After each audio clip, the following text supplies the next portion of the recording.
sans tarder accueillir Pissen Thieng, qui est chef du département administration et coordination du centre Bofana de Phnom Penh au Cambodge, qui va nous expliquer la genèse, la démarche et la finalité de ce centre, qui est consacré à la restitution, la protection et la mise en valeur du patrimoine audiovisuel cambodgien. Donc Pissette va intervenir en direct depuis le Cambodge. Bonjour Pissette, bienvenue à Roubaix. Je vous laisse la parole. Bonjour tout le monde. Je suis très content d'avoir invité pour joindre cet événement. Je vais faire de mon mieux parce que moi, je ne parle pas beaucoup de français au Cambodge. Ici, les gens parlent seulement l'anglais, mais j'essaye de mon mieux. J'ai 4 points pour aborder ce qui concerne le travail de Sambopana, mais premièrement, je vais aborder sur le rappel historique du régime des Khmer Rouge au Cambodge. Deuxièmement, je vais parler de l'origine du projet de création du centre de ressources audiovisuelles Bopana. Troisièmement, je vais parler des missions du centre Bopana. Et finalement, je vais parler des archives disponibles pour la consultation publique. Ce qui concerne le régime de Khmer Rouge, le régime de Khmer Rouge qui est né entre 1975 jusqu'à 1979, a laissé un traumatisme profond au Cambodge. Le Khmer Rouge a détruit non seulement des millions de peuples cambodgiens, mais aussi l'identité et la culture du pays. Pendant le régime de Khmer Rouge, beaucoup d'archives du pays, y compris des films, des pellicules, des photos et des archives archives, ont été détruits et abandonnés.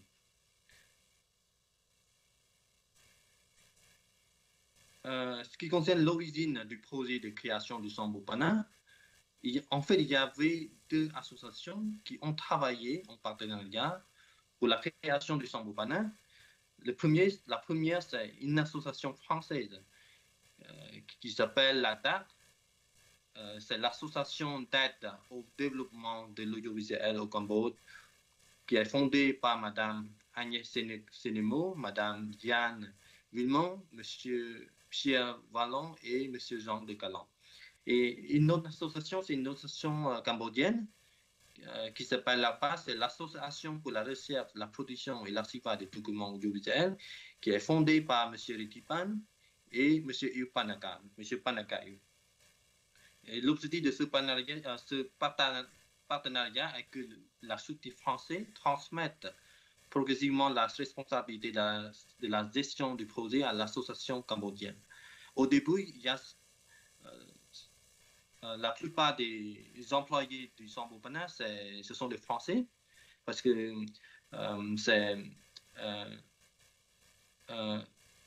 c'est l'association ADAC qui a formé les techniciens cambodgiens dans le travail des archives et le travail de production des films. Et maintenant, le Centre Bopana, on a 100% des employés cambodgiens. Donc, on a maintenant, on peut maintenant gérer le centre nous-mêmes. Ça, c'est le bâtiment du Centre Bopana. Le Centre Bopana a été créé en décembre 2006. Jusqu'à maintenant, ça fait 17 ans. Avec le support du ministère français des Affaires étrangères et le ministère cambodgien de la Culture et des Beaux-Arts, le centre s'est installé dans un bâtiment emblématique du patrimoine architectural des années 60.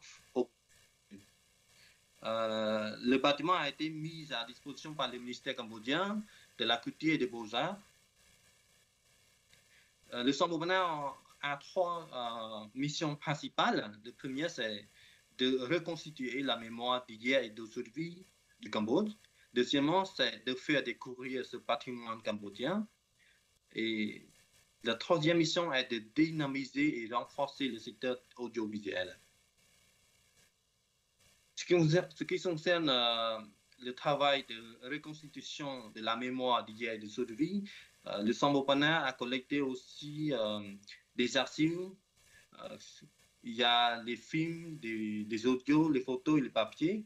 Comme vous voyez dans le PowerPoint, on a, on a collecté tout le format des archives, même aussi le poster de films. Deuxièmement, on fait l'inspection et restauration des archives physiques, mais pour les pellicules, nous, on n'a pas la machine pour numériser. On ne peut seulement inspecter l'état des pellicules, mais pour les autres formats comme VHS, comme Betacam, on peut restaurer et on peut numériser nous-mêmes. Ça, c'est le travail du Sambopana. Nous, notre collègue est en train de vérifier des fichiers pour collecter les mémoires du Cambodge. Le Sambopana a documenté aussi la mémoire du pays. On produit les films documentaires, on produit les vidéos d'oral, histoire d'oral. Et nous on a formé aussi les jeunes pour interviewer les parents ce qui concerne l'histoire de Khmer Rouge. Ça, c'est le moment où le Sambopana a initié de créer comme le dialogue familial. C'est que pour que les membres de famille partagent l'histoire ou l'expérience qui concerne leur vie pendant le régime de Khmer Rouge. Et nous, on a documenté la conversation familiale et on a mis dans notre base de données.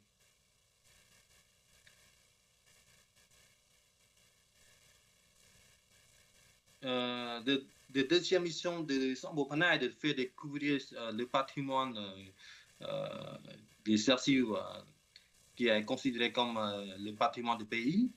Nous, on a un espace de consultation des archives sur place. Et nous, on a des bases de données qui s'appellent Hanuman, que les chercheurs peuvent seulement taper les mots-clés et ils peuvent arriver à les archives qu'on a. Et pour permettre les Cambodgiens ou les jeunes Cambodgiens à accéder aux archives qu'on a collectées, nous, on a une régulière événement qui s'appelle Ciné Samedi, on projette le film tous les samedis soirs gratuitement. Le Sambopana a aussi emmené les films, les archives au village qui est très loin du Phnom Penh, très loin du Sambopana, pour que les peuples peuvent accéder aux mémoires du pays. Ça, c'est l'image qu'on fait la présentation, on fait la cinéma itinérant dans le village. Le Sambopana a aussi exposé les archives comme les photos dans notre salle d'exposition pour que les gens ou les Cambodgiens, les jeunes Cambodgiens puissent regarder le passé du pays et les archives, ce qui concerne le Cambodge. Les chercheurs peuvent aussi consulter les archives du Sambopana dans le web et aussi les médias sociaux. Et dans le web du Sambopana, on a mis beaucoup de films documentaires que on a produits dans différents projets. Et nous, on a diffusé aussi les archives du son dans le YouTube et aussi dans notre page Facebook. Le Sambopana, avec les ressources qu'on a collectées, ce qui concerne les archives qui concernent le régime de Khmer Rouge, et le Sambopana a développé une application qui s'appelle l'application Histoire de Khmer Rouge. Dedans, il y a non seulement le texte qui concerne l'histoire, mais aussi les vidéos, l'audio et le testimony, comment dire ça, la photo, les vidéos qu'on a interviewé les survivants du régime. Donc, l'application est disponible et gratuite, que tout le monde peut télécharger dans App Store ou Play Store avec les mots-clés Khmer Rouge History. Le troisième travail du Sambopana est de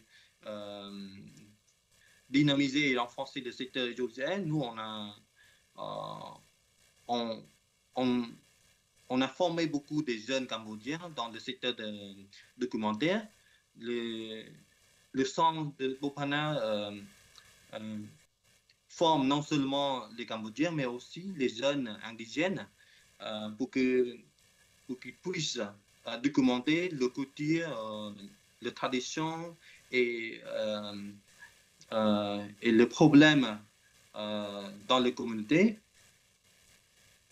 Et maintenant, il y a plus de 90% des élèves du Sambopana, ils peuvent chercher du travail dans le secteur audiovisuel.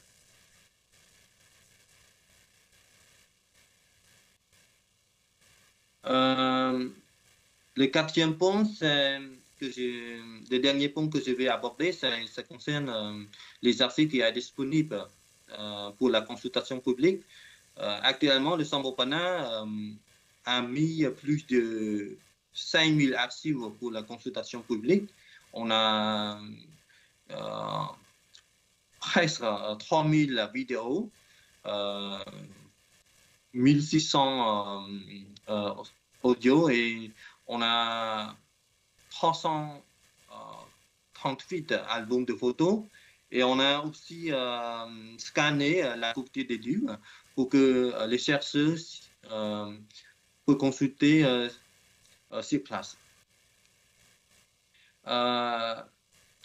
Les archives du Sambopana proviennent de diverses sources, comme les chaînes de télévision, stations de radio, producteurs indépendants, organismes institutionnels, ministères, ONG, ainsi que des particuliers.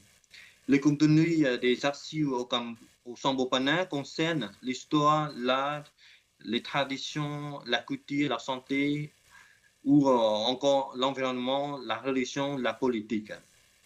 Mon intervention est un peu courte. Merci pour votre attention.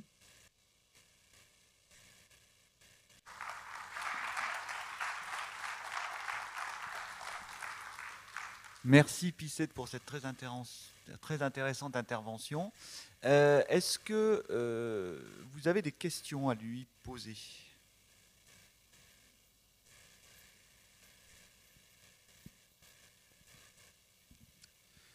Bonjour, vous m'entendez?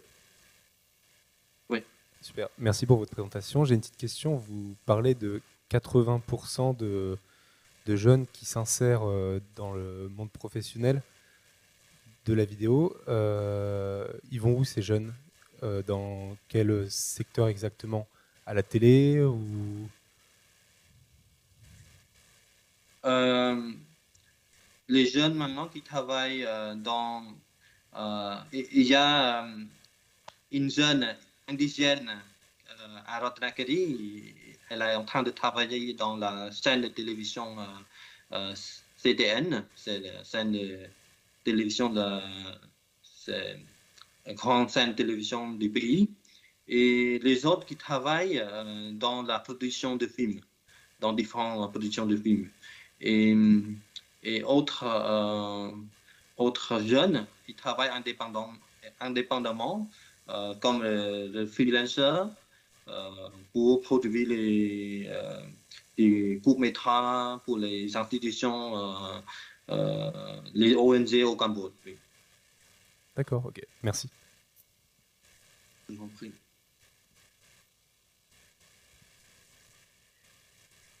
Bonjour. Vous avez, si j'ai bien compris, la création du centre est avant tout pour documenter l'histoire et le vécu de la population cambodgienne pendant la période du génocide. Et je voulais savoir comment, au fur et à mesure de vos expositions et de la publicité des archives, comment réagit la population qui vient voir, et est-ce que cela permet de renforcer la collecte de d'autres témoignages ou de d'autres archives? Oui, le Sambopana continue de collecter les archives des individus et des archives de l'institution. Jusqu'à maintenant, on continue de collecter les archives, mais aussi on produit aussi des documentaires. Ce qui concerne la mémoire du pays, par exemple, la connaissance indigène, parce que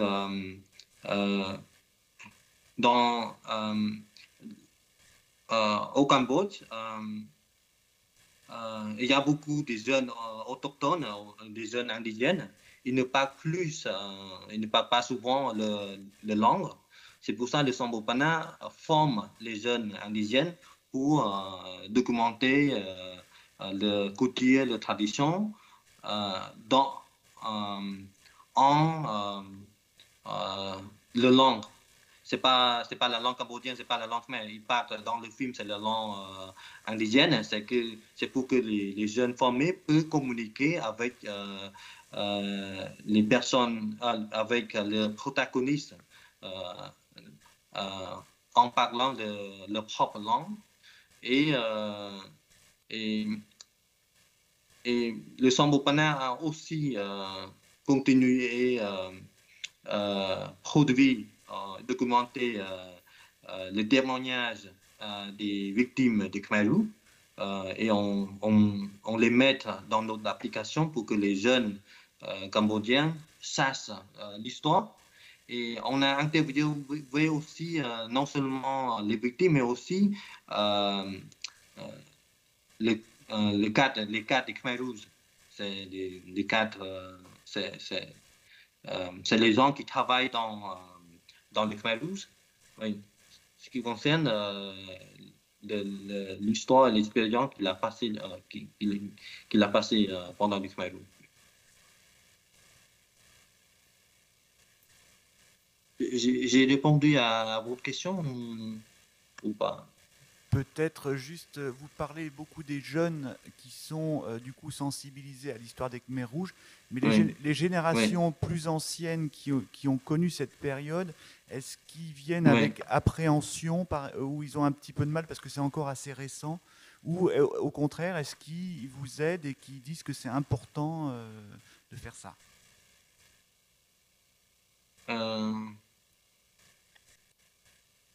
J'ai pas bien compris la question. L'accueil de la population cambodgienne un peu plus âgée, qui est plus proche du régime khmer. Oui. Nous, on a non seulement les archives qui concernent les Khmer Rouge dans le sang, mais on a beaucoup des archives depuis le régime de protectorat française. Il y a l'équipe, comme il y a l'équipe de l'association de Frères Lumière qui est venue au Cambodge pour documenter le pays. Il y a aussi les archives, ce qui concerne le régime de roi Sihanouk, de son convention. On a et les jeunes, les gens âgés qui s'intéressent ces archives comme ça parce qu'il peut regarder l'histoire ou le passé du pays. Il peut regarder le Phnom Penh pendant les années 60. Il peut entendre les chansons pendant les années 60, comme ça, oui. Et Général de Gaulle, naturellement, quand il est venu à Phnom Oui, Penh. oui, Général de Gaulle, oui, oui. Bonjour, Floriane Germain de l'ECPAD. Je voulais poser une question, moi, par rapport à votre base de consultation en salle de lecture, Hanuman. Oui. Vous avez donc une partie de vos archives dont vous êtes producteur, voilà, que vous conservez, et vous avez une partie des archives qui donc sont issues d'autres centres d'archives ou institutions qu'on peut consulter chez vous. Et je voulais savoir, parce que bon, je sais, parce que nous, notamment, on a des archives consultables chez vous qui sont documentées en français. Je voulais savoir justement quelles étaient les différentes langues accessibles via Hanuman. Oui, oui. Nous, maintenant, on est en train d'accueillir des volontaires français pour qu'ils viennent travailler du Sambopana et pour traduire les films de français en anglais. C'est que pour qu'on peut mettre le sous-titre en anglais pour que l'autre public qui parle pas français comprenne le contenu des archives. Et les fiches, les informations associées aux archives sont traduites par vous aussi? Les informations où on dit le métadata, non? Ou comme le titre ou la légende ou, voilà. Le titre, on a gardé le titre original qu'on a collecté. Oui. D'accord. Et j'avais juste une dernière question. Du coup, dans la salle de lecture, il y a accès à votre base. Est-ce que vous êtes connecté aussi à Internet ou pas du tout? Parce que les archives que l'on a, ça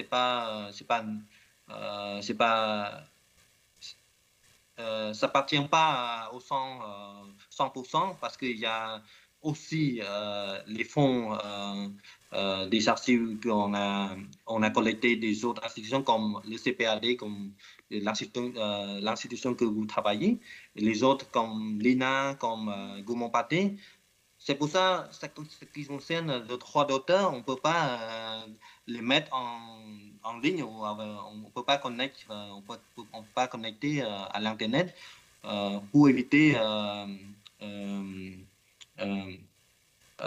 les hackers, c'est pas le pirater, Oui. le pirate. Ouais. Les archives peuvent être consultés seulement sur place. On ne connecte pas à l'Internet. Donc, pour la sécurité de vol. Ok. Merci beaucoup. Je vous en prie.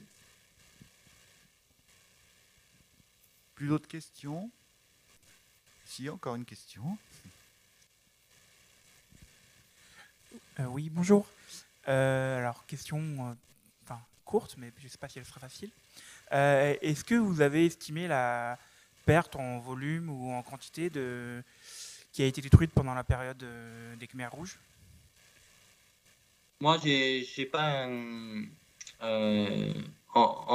parce qu'il n'y a pas une recherche spécifique de taux de perte des archives, mais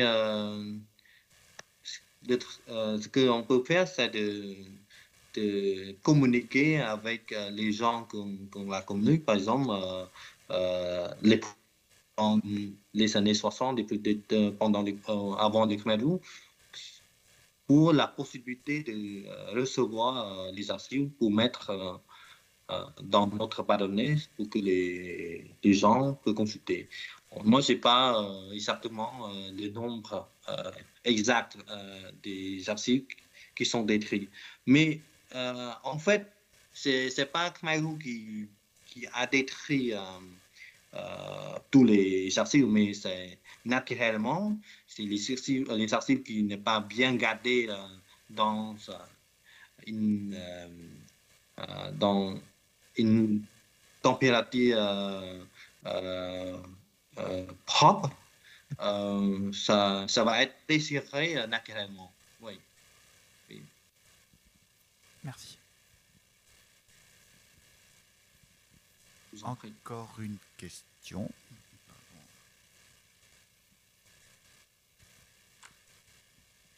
Merci. Bonjour, Olivia Pelletier des Archives nationales d'Outre-mer, où nous conservons les archives de la période coloniale. Donc je m'occupe des fonds de l'Indochine, donc ceux qui concernent le Cambodge. Donc je suis très contente de pouvoir vous voir aujourd'hui. J'ai juste une question un peu administrative. Si j'ai bien compris, Bofana a un statut d'association. Quelles sont vos relations et l'articulation administrative par rapport aux archives nationales du Cambodge? Le Sambopana, on a signé une convention avec le ministère cambodgien de la Couture des Beaux-Arts pour la présentation des archives qui concernent le Cambodge, parce qu'avant, il y a une convention entre le gouvernement cambodgien et le gouvernement français ce qui concerne la numérisation des archives du Cambodge, parce que après le régime Khmer Rouge, il y aura beaucoup des archives cambodgiens qui est acheté, c'est pas, peut-être qui est acheté par les producteurs français. Et après, M. Retipan, il a découvert cette histoire et il a demandé une coopération pour qu'on peut emmener tous les archives qu'on a perdues au cours qui n'est plus au Cambodge, mais ici en France, au Cambodge. Mais la possibilité est seulement de recevoir les fichiers numériques, c'est-à-dire que les archives qui sont numérisés dans le cadre de coopération entre le ministère de la Culture et des Beaux-Arts et l'Institut national de l'audiovisuel, l'INA. L'INA a gardé une copie à l'INA et l'INA a donné une copie au Cambodge. C'est le Sambopana qui a gardé cette copie et les mis pour que les gens consultent dans le sang. Oui. Donc, les archives nationales, dans notre pays, il y a un sens d'archives nationales, mais là-bas, il n'y a pas des archives de films, il y a seulement des archives papier. Mais pour le ministère de la Culture, c'est le Sambopana qui a gardé les fiches, qui a gardé les archives nationales qui concernent les archives qui concernent le Cambodge.